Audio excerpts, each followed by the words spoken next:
How's it going, everybody? Bryan Alvarez here on Wrestling Observer Live. We are here every day, Monday through Friday, noon Pacific, 3 Eastern, Sundays, 3 Pacific, 6 Eastern, Saturday mornings with Jim Valley, 10 a.m. Pacific, 1 Eastern, Sundays with Andrew Zarian.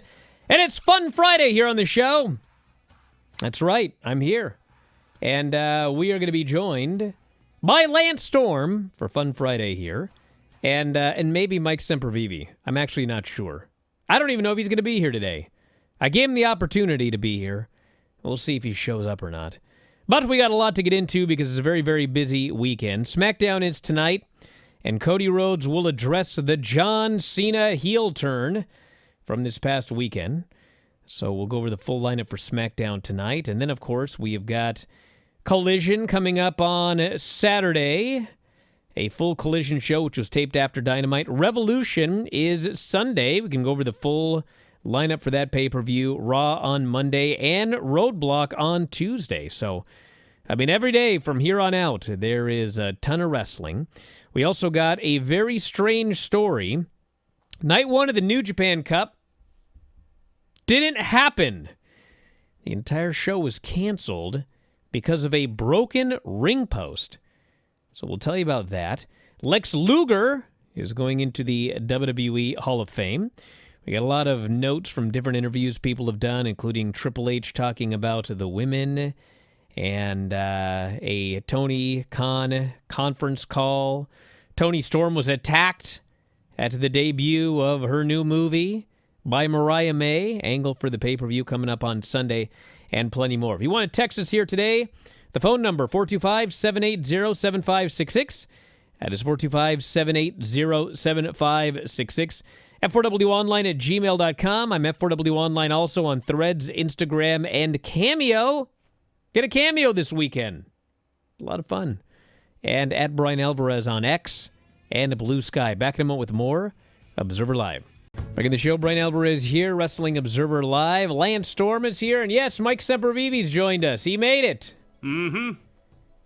I didn't want to disappoint anybody. Well, that's good. Yeah, I don't either, really. But Lance, you're here today. Hello. Yeah, I am. How come the Lance is up so high together. and we're down so low? What's going on here? I don't know. Can we even that guy out? Don't worry, Lance. Leave me up here so you can see my We Love Chris Bay shirt.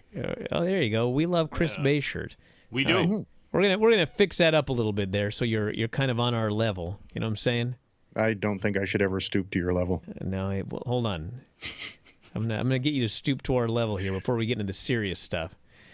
Let's talk about Australian suicide. We got to get that out of the way first, because you trained him. Yeah, Broderick Shepherd. He was in my May 2012, I believe, session. We had a real big group of Australians in that session, and we had a lot of fun. The former Peyton Royce from NXT and WWE, she was in his session. And actually, I'm going to be chatting with another kid from that session later this afternoon. But yeah, he was a lot of fun and had a great time when he was here. I often told the story. He and there was a girl he was dating in the session at the time. And Teddy Hart offered to show them around Calgary one time, and they didn't want to turn him down because he was a veteran. So he picked them both up and took them in their car, and then they're driving forever. And then they actually leave the city, and they're like, Teddy, where are we going? He's like, oh, don't worry about it. Dude drove all the way to Edmonton, 3+ hour drive, pulled into his house and said, I'm kind of feeling tired, and he went to bed. Wow. And there's the two of them sitting on his couch all night wondering how they're going to get home. And when Kelly told me the story, a day later or whatever, and she's like, I kind of felt like we were kidnapped. I'm like, I'm pretty sure you were. But thankfully it was the two of them, and they survived. And I think it was Teddy that first connected Broderick with Conan in AAA and got him down to Mexico, where he became one heck of a high flyer. Did they relay any stories about cats doing tricks for them while they waited? No, but they did mention that Teddy's slave was there, and it was really awkward. I'm not 100% sure. His slave? I think he had someone that did things for him that lived there, perhaps, and whether he was a hired butler or a manservant of some kind, I'm not sure. But they referred to him as the slave. That's what they referred to him as. Huh. No idea. Huh. It's Teddy after all. Is Teddy currently incarcerated? I haven't kept up. No, actually, he's wrestling here locally again now. Really? Yeah, he's actually on a show tonight, I believe. I know he wrestled on the show last weekend when Mike Santana was in town. So Teddy's out and about. Mike, find out. I'm gonna put you on this, Mike. Find out what's the story here with Teddy Hart. Well, I got to be honest. Somebody sent me a clip of Teddy Hart that didn't look like it was from all that long ago, where he was coming out for a match. He then comes out for the match, goes over to a woman that's standing there. At least I believe it was a woman. I don't know. Kind of looked like Greg Valentine. And then he apparently looked or possibly could have been inhaling something. So I'll go look and see where his last appearances were. But Teddy Hart still seems to be Teddy Hart. All right, find out what's going on. Well, I talk about this very odd story, which was the debut, night one, of the New Japan Cup, which was supposed to take place last night. And out comes Hiroshi Tanahashi, and he announces that, well, the ring post broke, and for the safety of everybody involved, there will be no matches today. And then, like, for the next 2 hours, wrestlers just came out and chatted with the fans or whatever, and then went back. And that was it. There was no show.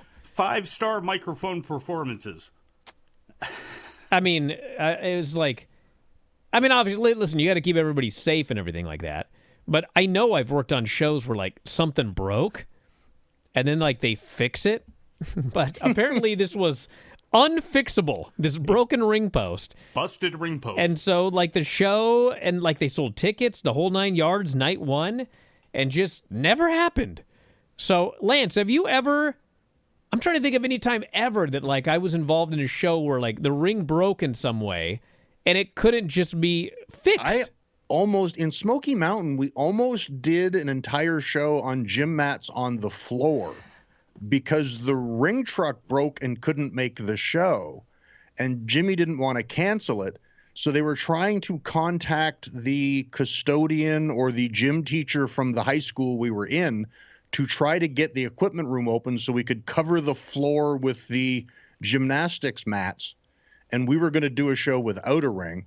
Unfortunately, they couldn't get a hold of anyone to get the mats, and I guess they weren't going to do the show on hardwood floor. So I didn't get to do the no-ring wrestling show. I'm also not sure exactly what this means because, have you guys ever seen a ring post? Yes, Brian, I have one. Okay, they don't break, okay? Well, rusts out. Dude, the post is like this big. It's like made of iron.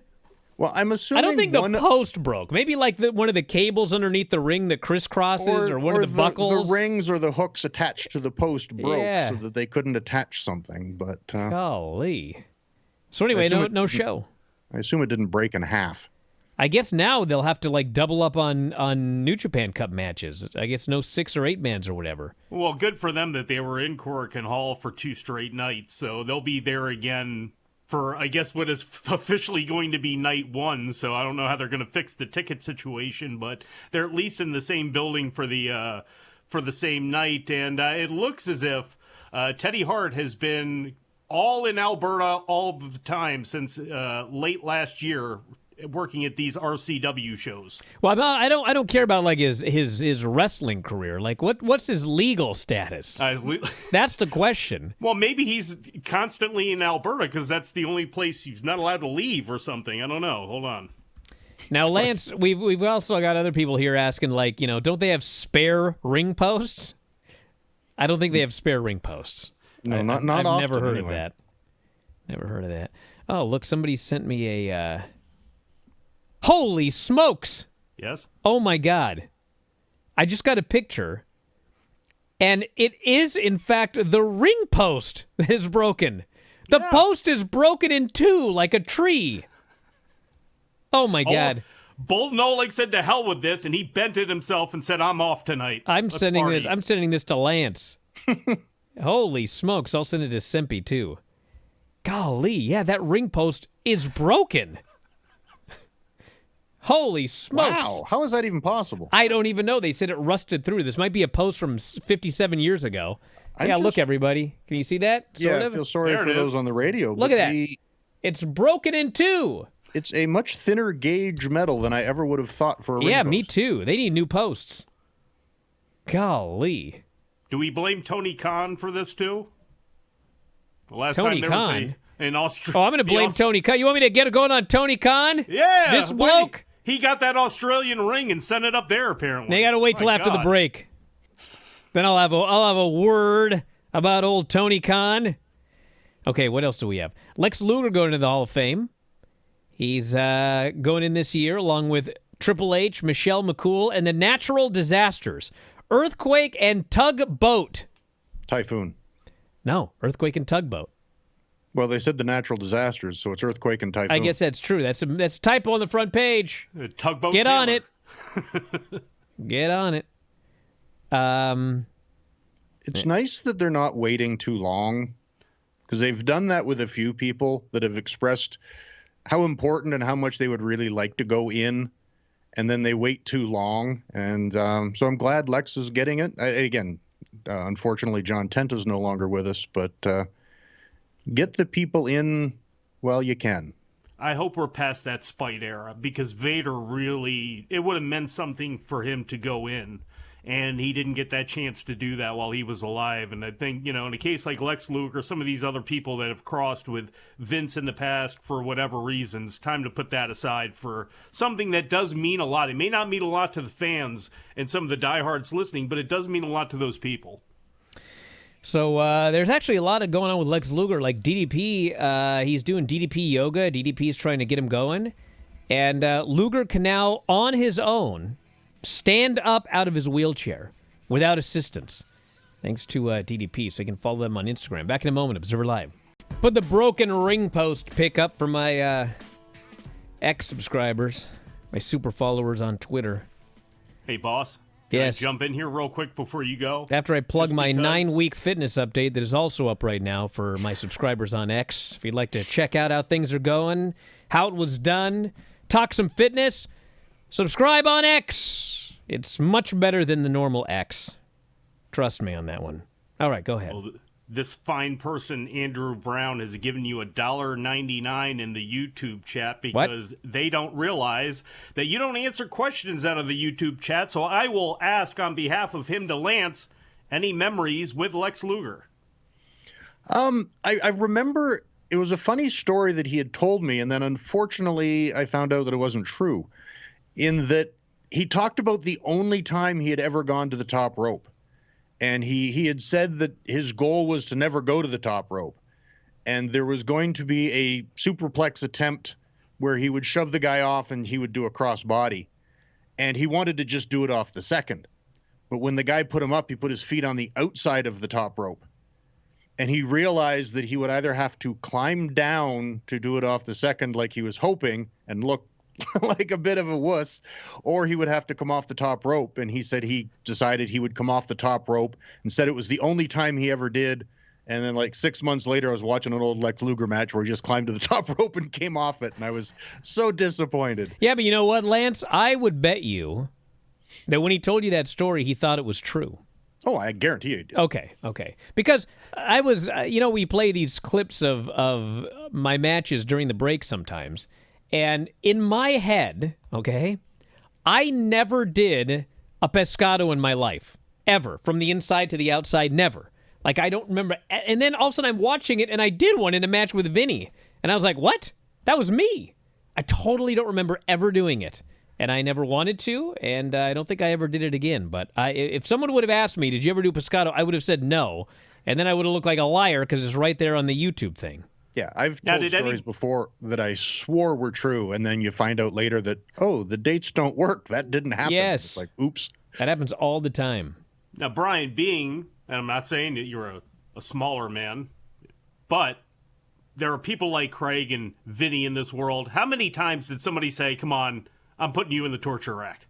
Torture rack? I'd be fine with a torture rack. Like Luger, are you sure? I'd prefer a torture rack to a lot of different things that Vinny and Craig would try on me. Mostly Craig's worked punches. I'd much rather be racked. Hey, let me talk about Tony real quick. Do it. I'm actually not mad. I'm not mad at which the guy, one? but it is funny. Ah. This whole production meeting thing. So he did a press conference for the show this weekend, and somebody asked him about production meeting rumors. Okay? So this is what he said.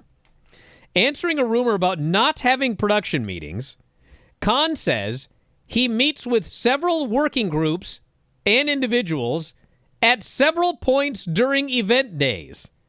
He is constantly looking to do better with communication, but that is a great process for them. He thought some of the things he read were completely untrue, which is why he saw some backtracking about it.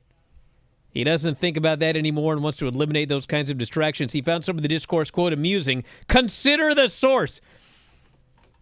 You know what's funny? Listen, I'm not mad because I don't think he actually listened to the entire show. I think that he heard from somebody who heard, or he read from somebody that wrote about it. I said on this show literally exactly what he responded in this press conference. Exactly. Yes, and that's not a production meeting. That's the point. What he considers a production meeting and what other people consider a production meeting are not the same thing, okay? Yes, it's true. He meets with this person and that person and this person and that person throughout the afternoon, okay? What people want is we all get together in a room at the same time, in the same place, and we go over the show from start to finish. That is what they consider a production meeting. He doesn't. So it's just funny because he said, consider the source, and the source said the exact same thing that he said in his press conference. Get it straight, brother. Anyway. He also said Max will eventually be a home for AEW pay-per-views, and he is looking forward to when fans can buy pay-per-views there. No timeline for when that would happen. Hey, you know what else is funny? You want to know what else? Consider the source. I talked about this a year ago. Did you? Yep, and I had people tell me, oh, Bryan, I watch live sports on Max now. And I had to explain to people, watching a live sport is different from a pay-per-view. Well, here we are a year later. They still don't have pay-per-view capability. Jingo on the chat has quit. He was the guy that said, hire me, I'll make sure they can have pay-per-view. Maybe they hired him. Well, if they did, he hasn't figured out pay-per-view yet. So anyway, what else did he say? He said he talked about a recent run of shows and made a promise to himself years ago at New Year's Eve going into 2020 that he was going to be making great TV shows and would not be nice anymore and turning down people's creative ideas. He said the majority of what you're seeing now is by him. Well, you know, consider the source. I've been saying that same thing for months.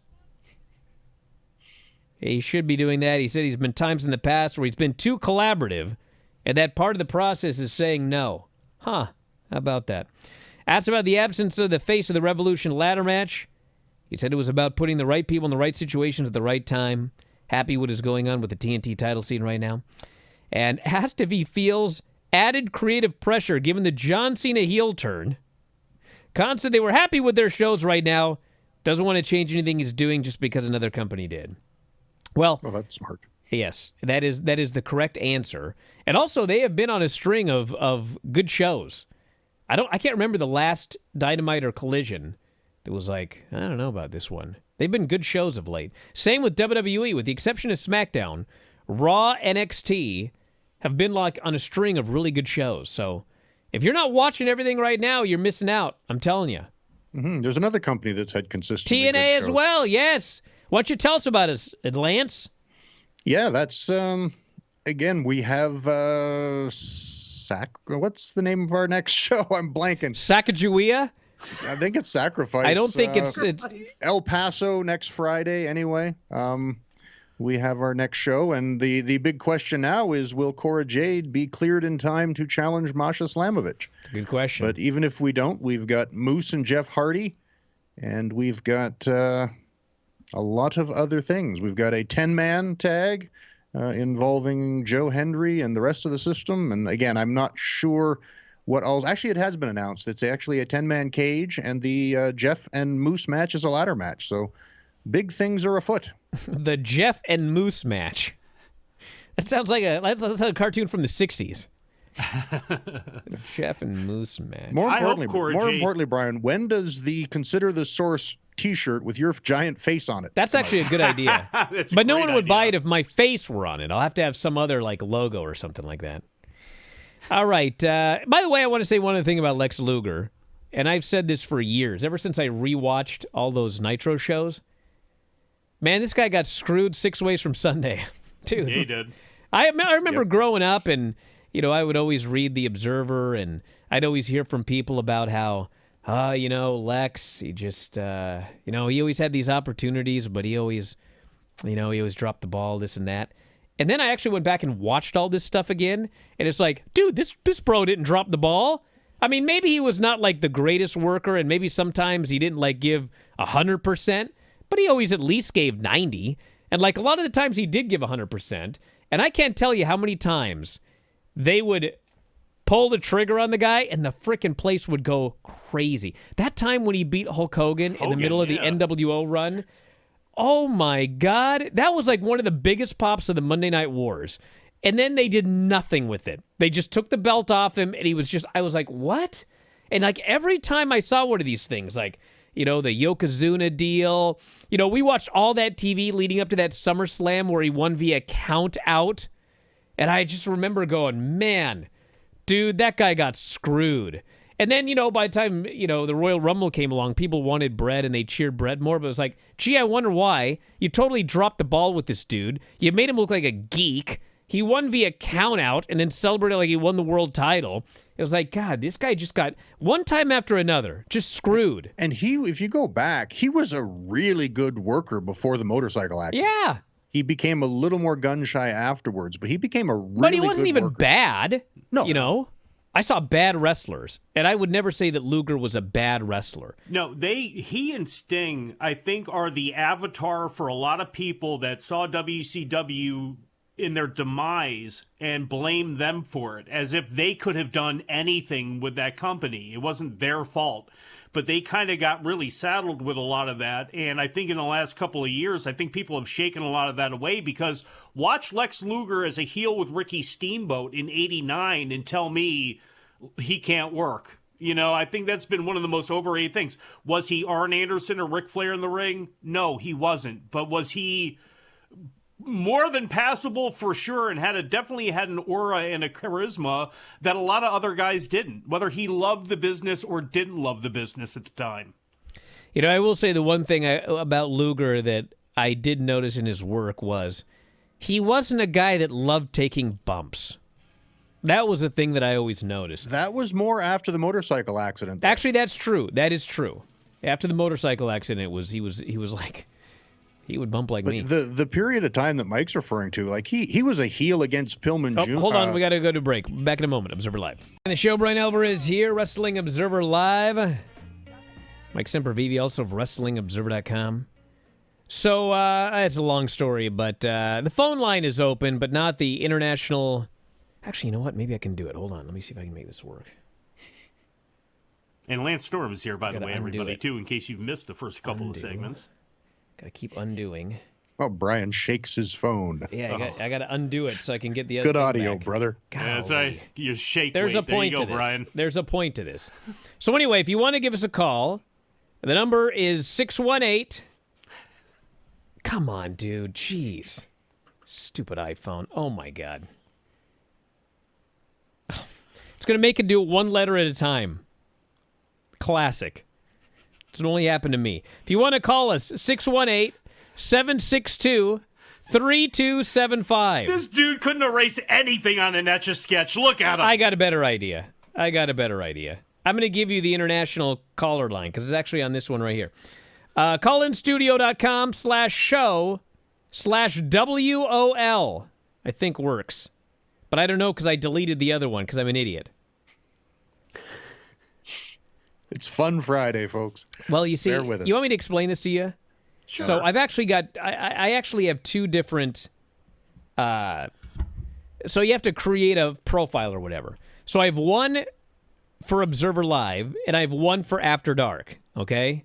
So I don't know why I bothered to do that, but I made a URL to make it easy, f4wonline.com/call, but that only links to the After Dark one, and I'm on the Observer Live one now, so that's not going to work, I just realized.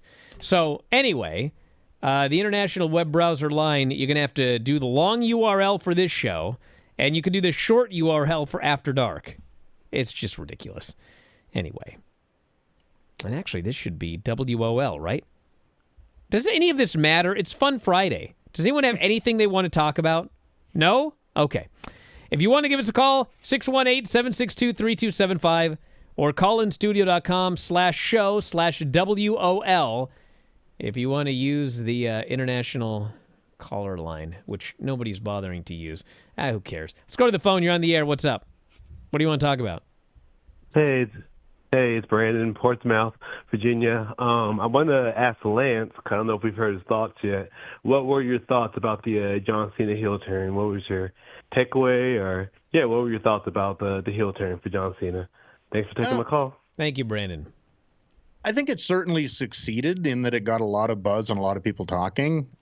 I'm one of the minority, I think, that would have liked more of a progressive storyline to get there, but they may not have the dates with Rock and Cena to do it. So the out of the blue heel turn without any obvious motivation, I wasn't as big of a fan of, but it clearly accomplished what it needed to and has a lot of people talking and looking forward to WrestleMania. So big success, but I tend to be one that enjoys the journey more than a big reaction for a sudden happening.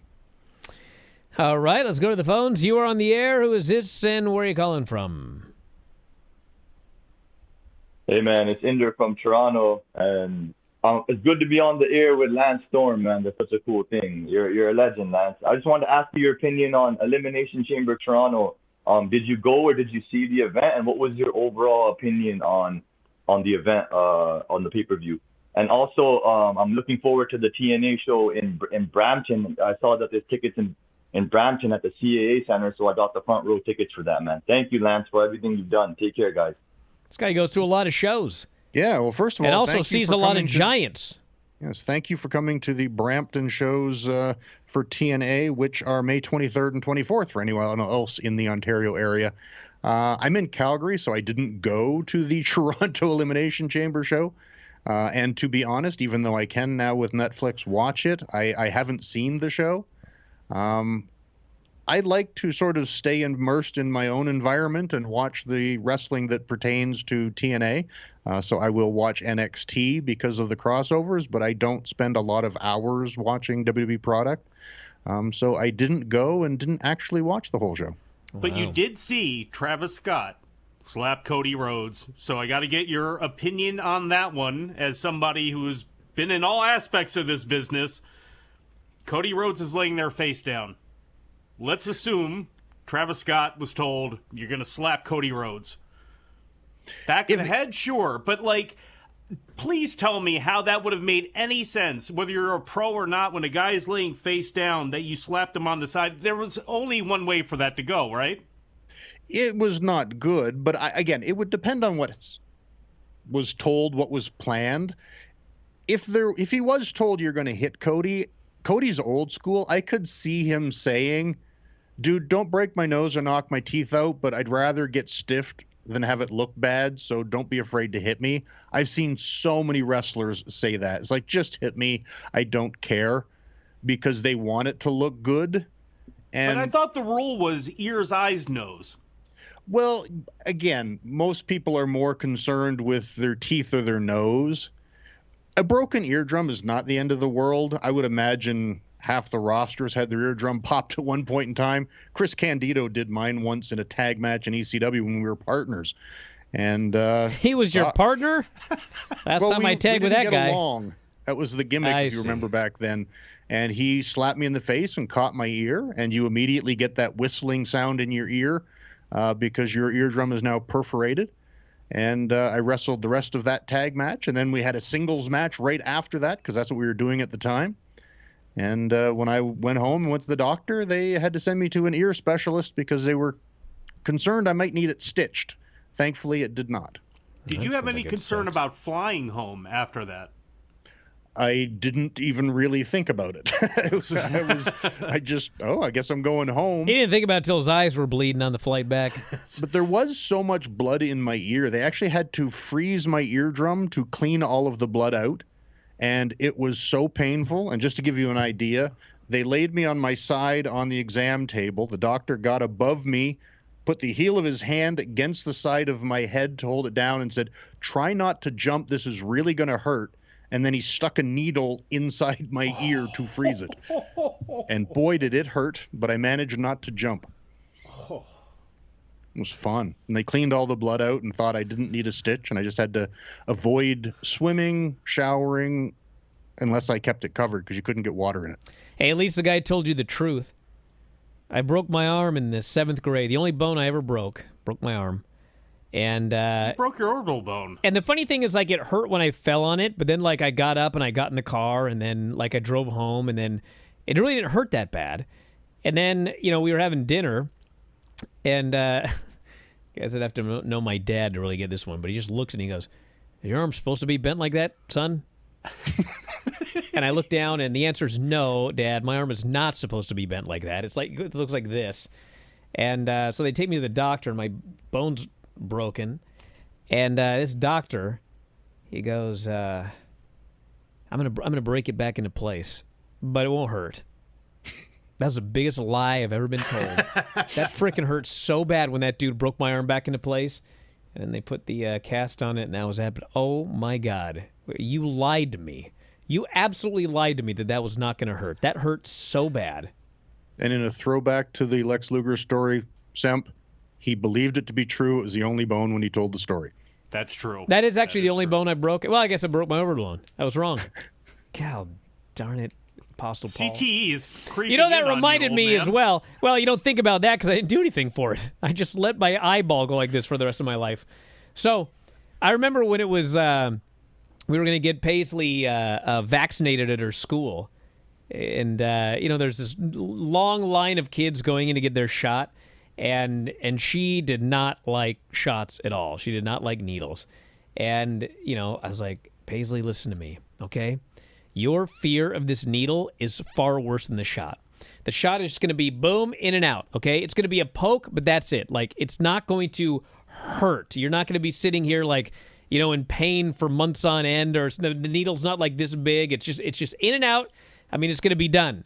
And I'm just trying to talk her off this ledge. She's just going nuts. We're in line for like 15 minutes. And finally, I get her calmed down. I'm like, "You know, you've had shots before, and it's like you freak out before, but then like every time you get the shot, you're like, that's it?" And I say, "Yeah, so like remember that. You always say the same thing. That's it. Everything." So I finally talk her off the ledge. And we're about 3 people from shot time. And she's calm now. She's ready to go. And there's a kid in front of me. The kid's dad. The kid looks up and goes, "Daddy, is this going to hurt?" And Dad looks down and he goes, "It's going to be the worst pain you've ever felt in your life." And Paisley heard this, and she was just... we literally had to restrain her. It was like 3 of us having to hold her so they could... I mean, it was just like, I wanted to just choke this dad out. Like, God, I would have gone to jail. It was right there in the middle of like, God! That guy, I'm never going to forget him. I'm never going to forget him. Golly. Did you have Paisley push his kid down one day at school? I wasn't mad at his kid. I was mad at him. I'll show you what hurts. That poor kid probably had it worse than she did. Anyway, tonight's SmackDown, and we got Cody Rhodes addressing the John Cena heel turn. Shinsuke Nakamura versus LA Knight for the U.S. title. I've heard that before. Are you sure? That's what they told me this afternoon. We'll see about tonight. Chelsea versus Michin again for the United States title in a street fight. And Braun Strowman versus Solo, which I'm looking for. Actually, it's Solo. Never mind. I thought it was Jacob Fatu. Braun Strowman and Solo. It'll be whatever. And Jimmy Uso and Drew McIntyre. That's SmackDown tonight. And then Revolution this weekend. We got John Moxley against Cope for the world title. Takeshita Kenny Omega for the international title. Hollywood ending with Toni Storm versus Mariah May. Did you see the attack on the red carpet? Just a clip. I have not yet. Just a clip? Well, then you saw the attack. Like, literally, Mariah walked up and sucker punched her, and that was the entire thing. It was a lot less. It was a lot less than I thought it was when I heard about it. Hurt Syndicate versus the Outrunners for the tag titles. That may be shorter than the incident. Yeah, I don't think that's going to be a long one. Mercedes and Momo for the TBS title. Okada Brody King for the Continental title. Swerve and Ricochet #1 contenders match. MJF versus Hangman. Ospreay and Fletcher Steel Cage. And in 0 Hour, it's old Big Boom. Mark Briscoe and Orange Cassidy versus Johnny TV. Mansoir and Mason Madden. Mason Madden. So that's the lineup. Any thoughts? No? Yeah, Okay. I don't think that Hurt Syndicate match is going to go 30 minutes. See, it's funny because it's on pay-per-view. And they normally don't do nothing happening squash-type matches on pay-per-view. But I cannot imagine Hurt Syndicate going, yeah, we'll sell for these guys for a while. We'll It put in could some be time. a glorious beating for like 7 or 8. Yeah. Is that going to be glorious to see those poor guys beaten for 8 minutes?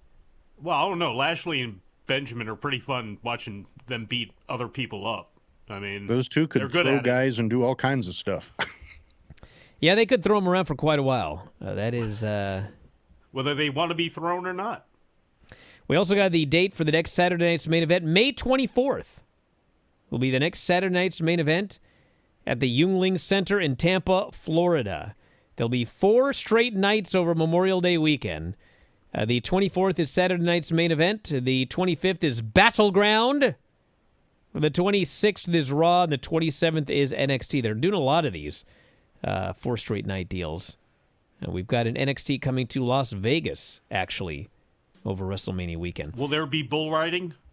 Not listed. Oh. Back in a moment, Observer Live. Well, we got a very busy week for subscribers on Friday night. That's tonight. It'll be Dave and Garrett with their weekly show. Tomorrow, after UFC, it'll be Dave and Garrett for the post-UFC show. Probably Paul Fontaine on there as well.